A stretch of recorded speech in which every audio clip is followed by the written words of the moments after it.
হামের টিকার সংকটে 400 শিশুর মৃত্যু। সরকার কি এই শিশুর মৃত্যুর দায়ভার নিজের কাঁধে তুলবে? কাদের ব্যর্থতায় আজ দেশের শিশুরা ঝুঁকিতে? বাংলাদেশে হামের প্রকোপ নিয়ে উদ্বেগ বাড়ছে। স্বাস্থ্য খাতের বিভিন্ন পর্যায় থেকে সতর্কবার্তা আসছে। যদি সময়মতো কার্যকর পদক্ষেপ না নেওয়া হয় তাহলে এই সংকট আরও গভীর হতে পারে। শিশুদের মধ্যে সংক্রমণ বৃদ্ধির খবর সাধারণ মানুষের মনে নতুন আতঙ্ক তৈরি করেছে। হাম একটি প্রতিরোধযোগ্য রোগ। বহু বছর ধরেই বিশেষজ্ঞরা বলে আসছেন, নিয়মিত টিকাদান কর্মসূচি ঠিকভাবে পরিচালিত হলে এই রোগী মৃত্যু প্রায় পুরোপুরি ঠেকানো সম্ভব। কিন্তু প্রশ্ন উঠছে, যদি টিকা থাকে, যদি ব্যবস্থা থাকে, তাহলে কেন এখনও এত উদ্বেগ? এই সংকটের মাঝেই রাজনৈতিক অঙ্গনে শুরু হয়েছে পাল্টাপাল্টি বক্তব্য। তারেক রহমান প্রশাসনের ভূমিকা নিয়ে প্রশ্ন তুলেছেন এবং ডক্টর মোহাম্মদ ইউনূসের নেতৃত্বাধীন ব্যবস্থাপনাকে সমালোচনা করেছেন। কেন দ্রুত টিকাদান ও প্রতিরোধমূলক উদ্যোগ আরও জোরদার করা হলো না? কিন্তু এখানেই উঠছে আরেকটি গুরুত্বপূর্ণ প্রশ্ন, শুধু বর্তমান প্রশাসনকে দোষ দিলেই কি দায় শেষ? রাজনৈতিক নেতৃত্বের কাজ কি শুধু সমালোচনা করা, নাকি সংকটকালে সমাধানের পথও দেখানো?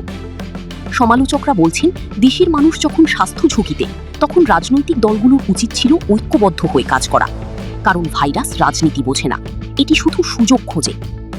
অনেক অভিভাবকের কণ্ঠে এখন একটাই কথা, আমরা রাজনীতি চাই না, আমরা আমাদের সন্তানের নিরাপত্তা চাই। জনস্বাস্থ্য বিশেষজ্ঞরা বলছেন, এখন জরুরি 3টি পদক্ষেপ। প্রথমত, জাতীয় পর্যায়ে টিকাদান কর্মসূচি দ্রুত সম্প্রসারণ। দ্বিতীয়ত, আক্রান্ত এলাকায় জরুরি স্বাস্থ্যসেবা নিশ্চিত করা।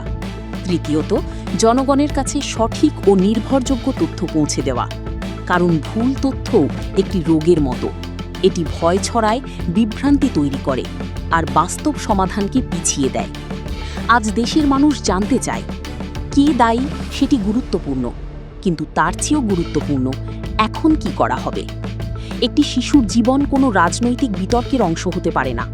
প্রতিটি শিশুর জীবন রাষ্ট্রের দায়িত্ব।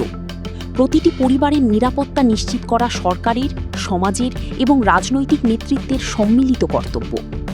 বাংলাদেশ আজ এক কঠিন প্রশ্নের সামনে দাঁড়িয়ে। আমরা কি আবারও দোষারোপের রাজনীতিতে আটকে থাকব, নাকি শিশুদের ভবিষ্যৎ রক্ষায় একসাথে এগিয়ে যাব? সময় এখন সিদ্ধান্তের, কারণ স্বাস্থ্য সংকট অপেক্ষা করে না, আর একটি শিশুর হারিয়ে যাওয়া জীবন কখনোই ফিরে আসে না। বাংলার সত্য খবর সবার আগে পেতে আমাদের চ্যানেলটি সাবস্ক্রাইব করে পাশেই থাকুন। ধন্যবাদ।